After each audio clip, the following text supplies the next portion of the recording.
इगतपुरी तालुक्यातील अनेक आदिवासी वाड्यापाड्यांमध्ये पाणी टंचाई निर्माण झाल्यानंतर एल्गार कष्टकरी संघटनेच्या आंदोलने झाल्यानंतर काही ठिकाणी पाणी टँकरने पुरवठा सुरू करण्यात आला। मात्र खैरेवाडी येथे 17 एप्रिल 2025 रोजी टँकर मंजूर होऊनही आजपर्यंत एकही दिवस टँकर पोहोचलेला नाही। या वाडीतील महिलांना अजूनही रोज पाण्यासाठी लांब अंतर चालून जावे लागते। पिण्याच्या स्वच्छ पाण्याऐवजी गढूळ पाणी पिण्याची वेळ आदिवासींवर येत आहे।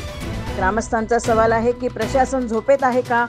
टँकर मंजूर झाल्यानंतर देखील तो खैरेवाडीपर्यंत न पोहोचण्यामागे गटविकास अधिकारी आणि तहसीलदार यांची दुर्लक्षात्मक भूमिका कारणीभूत असल्याचा आरोप ग्रामस्थांकडून होत आहे।